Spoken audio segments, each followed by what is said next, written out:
మీ business ఏదైనా మీ ఊర్లో promotion చేయాలంటే అది సుమన్ టీవీతోనే సాధ్యం. ఇప్పుడే సంప్రదించండి. నమస్తే, వెల్కమ్ టు సుమన్ టీవీ. నేను శివరాజ్ శంకర్. తిరుపతిలో ఓ నిరుపేద రోగికి తీవ్రమైన గుండె సమస్య వచ్చింది. వేరొకరు గుండె దానం చేస్తే తప్ప ఆ రోగి బతకరని డాక్టర్లు తేల్చి చెప్పేశారు. ఇంకేముంది, ఆ రోగి కుటుంబ సభ్యులు ఆశలు వదిలేసుకున్న పరిస్థితి. సరిగ్గా అదే సమయంలో గుంటూరులో ఒక మహిళ బ్రెయిన్ డెడ్ అయిన పరిస్థితిలో ఉన్నారు. ఆ బ్రెయిన్ డెడ్ అయిన మహిళ కుటుంబ సభ్యులు పెద్ద మనసుతో ముందుకొచ్చి ఆమె అవయవాలని దానం చేయడానికి సిద్ధపడ్డారు. ఇంకేముంది, సమస్య పూర్తయింది అనుకున్న లోపు ఇక్కడే అసలు సమస్య మొదలైంది.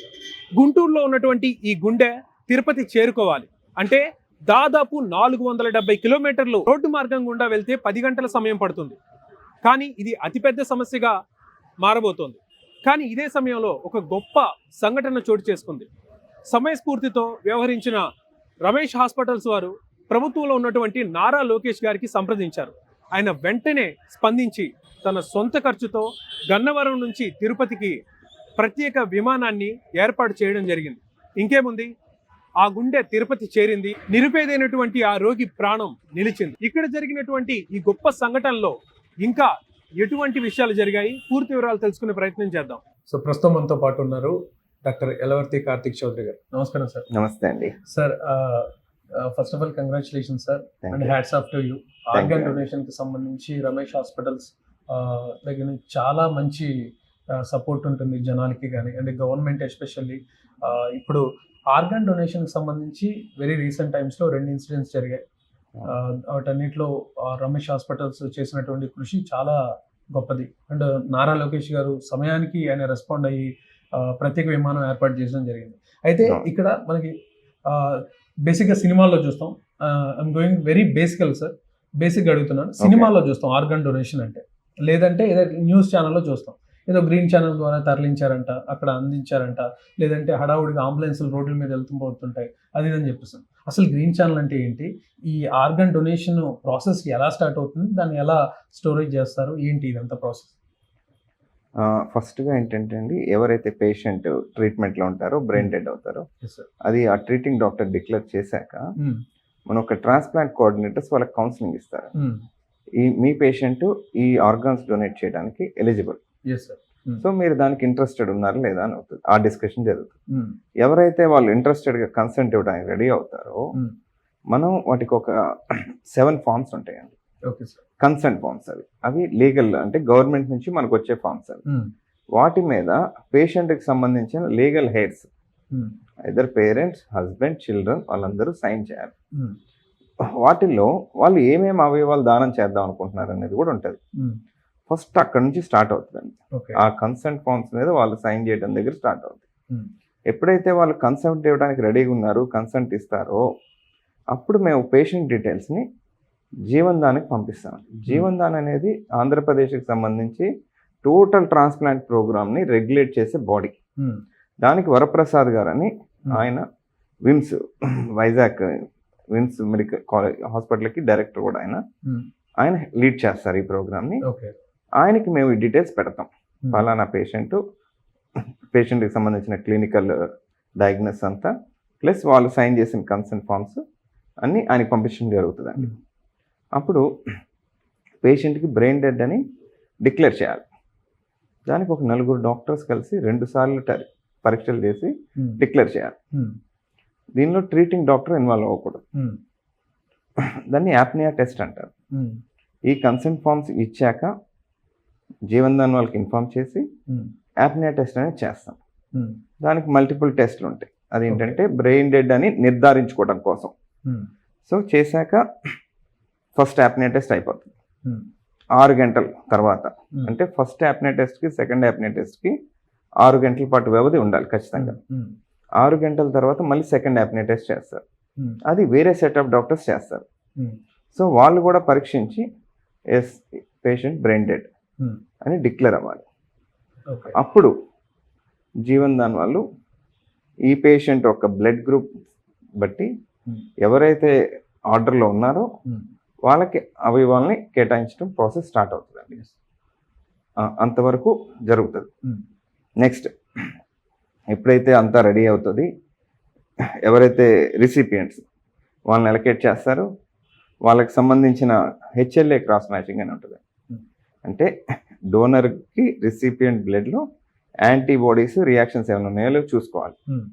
ఆ టెస్ట్ కూడా వచ్చాక అప్పుడు మనం ఎవరైతే డోనర్ ఉన్నారో డోనర్ని ఆపరేషన్ థియేటర్లోకి తీసుకెళ్ళడం జరుగుతుంది. అప్పుడు వరుసగా ఒక్కొక్క ఆర్గాన్ని అక్కడ ఆల్రెడీ ఎలకేట్ అయినాయి కదండి ఆర్గాన్స్. సపోజ్ హార్ట్ ఒకరికి ఎలకేట్ అవుతుంది, దానికి సంబంధించిన డాక్టర్లు వచ్చి ఉంటారు. లంగ్స్కి సంబంధించిన డాక్టర్లు, అట్లా ఎవరి ఆర్గాన్కి సంబంధించిన డాక్టర్లు వచ్చి ఉంటారు. అందరూ కలిసి ఆపరేషన్ థియేటర్లో ఒక్కొక్క ఆర్గాన్ని వరుసగా తీయటం జరుగుతుందండి. తీసాక గ్రీన్ ఛానల్ ఎందుకు, అసలు ఈ హడావిడి ఏంటి, ఎందుకు అంటారు. ఒకటి బేసిక్ థింగ్ ఏంటంటే ఆర్గానిక్ బ్లడ్ ఆపేస్తున్నాం కదా. సో అంటే ఆర్గానికి వెళ్ళాల్సిన ఎనర్జీ వెళ్ళట్లా, సెల్స్కి కావాల్సిన ఎనర్జీ వెళ్ళట్లా. So as early as possible donor నుంచి తీసి రిసిపియంట్లో పెట్టి దానికి బ్లడ్ అందించాలి. That's the basic principle. ఇంకా అది చాలా తక్కువ టైంలో చేయాలి, తక్కువ యాజ్ ఎర్లీ యాజ్ పాసిబుల్. అన్ని పరిస్థితి కుదరదు కాబట్టి యాక్సెప్టబుల్ టైమింగ్స్ ఉంటాయి. ఇప్పుడు లంగ్స్ హార్ట్ ఉన్నాయి అనుకోండి, మ్యాక్సిమం 6 hours. ఎంత ఎర్లీగా చేస్తే అంత సక్సెస్ రేట్ బాగుంటుంది. మనం 4 hours లోపు చేసాం అనుకోండి, సక్సెస్ రేట్ మోర్ దాన్ 90% ఉంటుంది. అదే 6 hours చేసాం అనుకోండి, సక్సెస్ రేట్ 80%కి వచ్చేస్తుంది. 6 hours దాటింది అనుకోండి డ్రాస్టిక్ పడిపోతుంది. ఎందుకంటే సెల్స్ కూడా ఎనర్జీ కావాలి కదా, అవి చచ్చిపోతాయి. సో ఇప్పుడు సపోజ్ నిన్నటిది ఎగ్జాంపుల్ తీసుకున్నామండి. మనం ఇక్కడ హార్ట్ బ్లడ్ ఆపేసాం, ఇక్కడ నుంచి గుంటూరు విజయవాడ ఎయిర్పోర్ట్కి వెళ్ళడానికి ఎక్కడ ఆగకుండా గ్రీన్ ఛానల్ పెట్టి వెళ్తే 45 minutes పడుతుంది. 45 minutes ఇక్కడ పోయిందా, తర్వాత ఫ్లైట్ ఎక్కడం అవన్నీ పోగంట తీసేసుకున్నా, flying time 1 hour. So already 2 hours పోయింది. అక్కడ గన్నవరం రేణుగుంట ఎయిర్పోర్ట్ నుంచి హాస్పిటల్ అదొక 1 hour. సో 3 hours పోయింది. సో ఇంకా డాక్టర్స్ దగ్గర ఉన్న టైం ఎంత, 1 hour. 1 hourలో చేస్తే 90% పేషెంట్ సక్సెస్ రేట్ ఉంటుంది, లేకపోతే తగ్గిపోతుంది. ఈ ప్రాసెస్లో ఎక్కడన్నా ఇబ్బంది వచ్చింది అనుకోండి, వేస్టే కదా. సో అందుకని ఆ ఫాస్ట్ క్విక్ రెస్పాన్స్ ఉండేది, గ్రీన్ ఛానల్ అడిగేది, ఇవన్నీ కూడా. ఎందుకంటే ఈ టోటల్ ప్రాసెస్లో అన్ని మనం ఒకటి గుర్తుపెట్టుకోవాలి, ఎవరైతే ఆర్గాన్స్ డొనేట్ చేస్తున్నారో we have to respect a lot. అలాంటి ఇబ్బందికరమైన పరిస్థితుల్లో వాళ్ళ నిర్ణయం తీసుకొని మనకు ఆర్గాన్స్ ఇస్తున్నారంటే వాటికి మనం అట్మోస్ట్ రెస్పెక్ట్ ఇవ్వాలి. వాళ్ళు ఇచ్చిన ఆర్గాన్ వేస్ట్ చేయడానికి కుదరదు అసలు. సో ఆర్గాన్స్ పాడవుతాయి అనుకున్న పరిస్థితులు వేటిని కూడా మనం హ్యాండిల్ చేయాల్సిందే. హార్ట్ ఈ లోకేష్ గారికి మేము మెసేజ్ చేయడం, ఆయన్ని క్విక్గా రెస్పాండ్ అవ్వడానికి కారణం కూడా అదే. ఎందుకంటే మనకి లాజిస్టిక్ సపోర్ట్ లేదనుకోండి, తిరుపతిలో మన పేషెంట్ ఎవరైతే అన్ఎఫోర్డబుల్ పేషెంట్ ఉన్నారో ఆయనకి ఆర్గాన్ వెళ్ళదు. ఇక్కడ నుంచి దాదాపు 10 గంటల జర్నీ, రోడ్ జర్నీ అవ్వదు అసలు. అది అసలు ఫర్గెట్ అబౌట్ ఇట్. అప్పుడు ఏమవుతుంది, సరే మనం వద్దన్నాం, మన తిరుపతి మన పేషెంట్కి వద్దన్నాం, ఏమవుతుంది, అప్పుడు అది రీజనల్ లెవెల్కి వెళ్తుందండి, దగ్గరలో ఉన్నటువంటి నెక్స్ట్. అంటే స్టేట్లో ఎవరు లేరు, నెక్స్ట్ రీజనల్ లెవెల్ వెళ్తుంది. రీజనల్ లెవెల్లో ఎవరు ఉంటారంటే తమిళనాడు, కర్ణాటక, తెలంగాణ, కేరళ, ఇలా సౌత్ స్టేట్స్ అన్ని కలిపి ఒక రీజన్ అని ఉంటుంది, రోటో అంటారు. అక్కడ ఉన్న ప్రిఫరెన్సెస్ని బట్టి, లిస్ట్లో ఉన్నదాన్ని బట్టి అవి ఆర్గాన్స్ వేరే వాళ్ళకి ఎలకేట్ చేస్తారు. ఇప్పుడు ఏమవుతుందంటే ఆర్గాన్ మన స్టేట్లో ఆల్రెడీ పేషెంట్ పాపం చావు బతుకుల్లో ఉన్నాడు. మన పేషెంట్కి ఓన్లీ కారణం మన పేషెంట్కి హార్ట్ దక్కకపోవడానికి ఏంటి, లాజిస్టిక్ ఇష్యూస్. అది గవర్నమెంట్ సపోర్ట్ చేసింది. సపోర్ట్ చేయటం వల్ల మన స్టేట్లో ఒక పేద పాపం, ఆయన చిన్న అకౌంటెంట్, తెనాలి అతను అంట పాపం, వాళ్ళు 1 lakh కూడా పే చేయలేరంట. సో అలాంటి పర్సన్కి ఈరోజు హార్ట్ వచ్చింది. అట్లీస్ట్ ఆయన ఒక 10 ఏళ్ళు 15 ఏళ్ళు బతికితే ఆయనకున్న రెస్పాన్సిబిలిటీస్, కూతురు పెళ్లి చేయగలుగుతారు ఆయన. సో వాళ్ళ ఫ్యామిలీస్ ఎంత ధైర్యంగా ఉండగలుగుతారో చూడండి. ఇంటి పెద్ద ఇల్లంతా అంతే. ఏంటంటే ఇప్పుడు ఆ లోకేష్ గారికి దాని వాల్యూ తెలుసు అని నేను అనుకున్నాను యాక్చువల్లీ. ఎందుకంటే మనం వెరీ క్విక్గా చెప్పాలండి, మనం ఆర్గాన్ని యాక్సెప్ట్ చేస్తున్నామా లేదనేది జీవన్ దాని వాళ్ళు క్విక్గా చెప్పాలి.